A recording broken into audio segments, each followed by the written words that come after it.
Beloved, there is something unseen yet unmistakable about the lives of those who belong to God. Scripture calls it an aroma. To some, it carries life, peace, and hope. To others, it gently stirs the heart and calls it awake. As 2 Corinthians chapter 2 verse 15 says, "For we are to God the aroma of Christ," not a symbol, not an idea, but a real presence that can be felt. From the beginning, God has spoken in ways that reach deeper than words. In the tabernacle, incense rose daily before the Lord. It carried the prayers of his people, a fragrance that filled the holy place. Scripture reminds us, "May my prayer be set before you like incense." Psalm 141 verse 2, "And when the prodigal son returned home broken and empty, the father welcomed him with open arms. He restored him and filled the house with joy." One step toward grace, and everything changed. This truth is still alive today. In quiet struggles and unseen moments, God is near. He receives open hearts and gently fills empty spaces with his presence.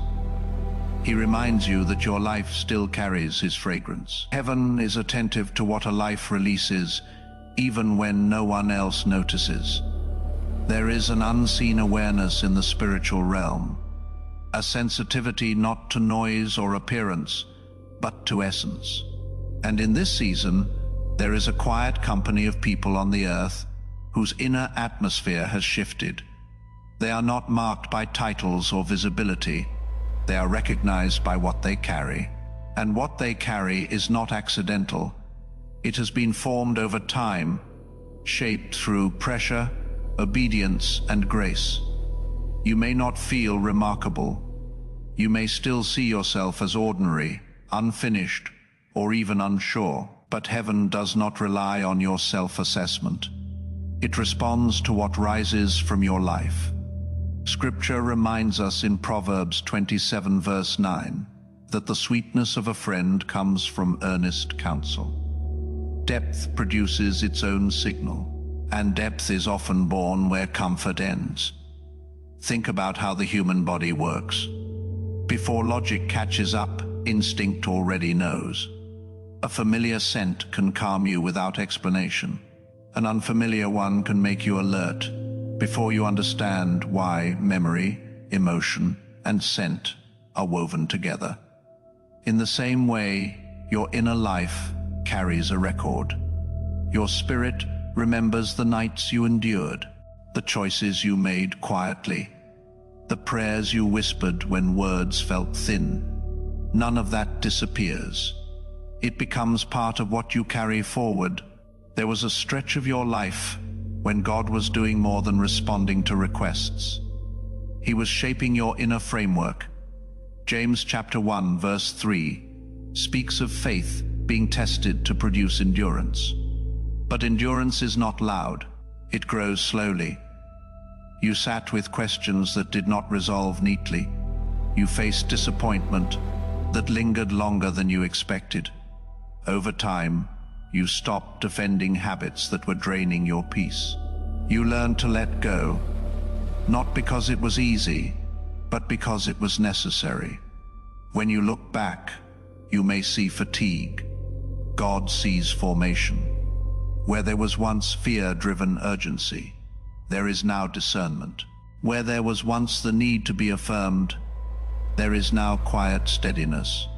You may not call it courage, but heaven does. Ecclesiastes chapter 3 verse 11 tells us that God makes everything beautiful in its time. Even when we cannot see the full picture yet, that beauty carries its own presence, and that presence moves ahead of you. You may notice it in small ways. Conversations shift. Some people seem more thoughtful around you. Others become uneasy without knowing why in everyday places. Ordinary moments you sense reactions that feel disproportionate to the situation. This is not imagination. Your life no longer carries the signal of someone easily overridden or ignored. There is evidence on you now of someone who has survived with integrity intact. People do not need spiritual language to sense spiritual reality. Their inner world recognizes that you have stood in places that required honesty. You have endured seasons that refined you. Scripture says in 1 Peter chapter 1 verse 7 that faith once tested is more valuable than gold. That kind of faith leaves a trace. It does not announce itself, but it is felt. This is where the contrast appears. Those with open hearts often feel safe around you. They sense permission to be real. They do not feel pressure to impress or exaggerate. Even silence feels supportive. But those who rely on image or control experience the opposite. Your presence disrupts pretense, not because you confront them, but because truth does not need to argue to be known. Light simply reveals what is already there. As Matthew chapter 5 verse 16 reminds us, and hear this clearly, God is not scrutinizing you in this season. He is affirming what He has done in you. He remembers the moments you never shared. He saw the decisions made with uncertainty and resolve. He knows how many times you chose growth over familiarity. Heaven is not confused about your identity.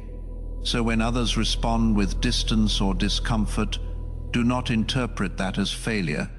You are not wrong for changing. You are not difficult. You are simply no longer shaped by the need to be accepted at any cost. Ephesians chapter 5, verse 2 speaks of a life lived in love as a pleasing offering. That is what your life has become. Your inner atmosphere has shifted, not from striving to superiority, but from desperation to devotion. And heaven recognizes it. There was a time when your heart leaned outward, when your deepest need sounded like a quiet plea for approval.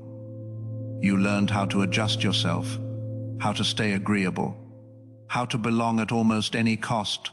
Being liked felt safer than being honest. Being surrounded felt better than being alone. But somewhere along the road, something shifted. Not loudly, not all at once. The prayer changed shape. It became less about being chosen by people and more about being aligned with God. Lord, teach me how to live in a way that pleases you, even if it means standing apart, even if it means losing what once felt familiar. That kind of inner change does not pass unnoticed. Even when no one can explain it, even when words never form, something deeper has already recognized it. People sense it before they understand it. There is a steadiness about you now, a depth that did not exist before. Something in you has lived through pressure and emerged different. Your life no longer agrees with the old patterns that once defined you, and others register that shift instinctively. Their reactions are not random or dramatic. They are evidence that in God's sight, your life now carries a different presence. What rests on you is not symbolic or passive. It is active, working quietly in every space you enter. Scripture tells us in 2 Corinthians chapter 3 verse 18 that we are being transformed from one degree of glory to another. Transformation leaves traces. It alters how you respond, what you tolerate, and what you release into the world. Your life speaks before you do. In ancient times, sacred fire was kept alive, not for appearance, but for devotion. It signified that a people belonged to God, that a place was set apart. In the same way, your life now carries a message without announcement. This heart belongs to the Lord, not flawlessly, not without struggle, but sincerely. And anything that once depended on your exhaustion, your guilt, or your fear of abandonment finds no comfort there anymore. You notice this change within yourself before others did. Things you once brushed off now feel heavy. Conversations that used to feel normal now drain you. You hear your own voice in certain moments and realize it no longer matches who you are becoming. That is not judgment, that is growth. Hebrews chapter 12 verse 11 reminds us that discipline and formation do not feel pleasant in the moment, but they produce a harvest of peace and righteousness later. What feels uncomfortable now is often a sign that your spirit refuses to return to what no longer fits. On the outside, people respond in different ways. Some grow more thoughtful around you, some become unusually open, others quietly step back without explanation. You may wonder why ordinary interactions feel charged, why the tone has changed. But beneath all of it, the same thing is happening. Their inner world recognizes your change before their mind catches up. Your life carries clarity, and clarity is unsettling to anything built on pretense. For those walking this path, this stage can feel lonely or confusing. You are not trying to be distant. You are not trying to be difficult. You are simply no longer available in the same ways. Not available to carry unspoken tension.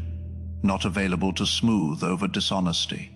Not available to absorb harm, just to keep connection. Your life says without apology, I have walked with God through something real, and I will not pretend otherwise. Scripture gives us a different kind of picture in the story of Joseph. Long before his purpose was visible, he was shaped in hidden places.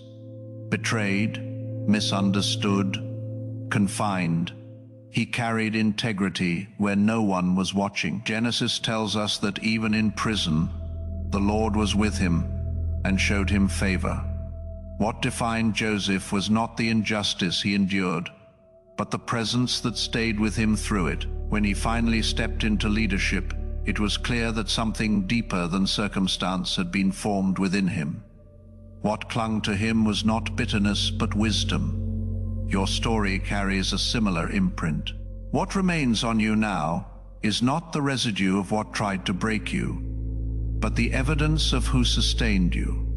There is mercy in how you move, resolve in how you choose, a steadiness that did not exist years ago. Psalm 16 verse 6 says, "The boundary lines have fallen for me in pleasant places." Boundaries are not walls. They are signs of inheritance, and that inheritance shows. Some people experience your presence as relief. They soften without realizing why. They feel permission to be honest. They sense safety even if they never articulate it. Their spirit recognizes sincerity. Others experience that same presence as exposure, not because you confront them, but because truth makes hiding harder. They may deflect with humor, grow quiet, or change direction when things become too real. They are not opposing you, they are wrestling with what your life reflects back to them. Through all of this, God is not asking you to manage reactions or explain yourself into acceptance. He is asking you to trust the work He has done. You do not need to dilute your growth to make it easier for others. You do not need to return to an earlier version of yourself to keep peace. John chapter 12 verse 24 speaks of a seed that must fall into the ground and die to produce fruit. Growth costs something, but it also multiplies life. Your calling now is simple, though not effortless. Remain faithful to the one who changed you. Be honest about what you can no longer carry. Stay open to those who come with sincerity rather than agenda. And when you step into a day and people seem unsettled, when words feel awkward or distance appears without reason, do not rush to shame yourself or revise who you are becoming. Pause. Breathe. Remember this. Heaven is not confused about you. God knows exactly what was stripped away and exactly what endured. Other people's reactions are not the measure of your worth. They are simply signs that your life now carries a new presence, the mark of someone who walked through refining seasons with God. and emerge not diminished but devoted.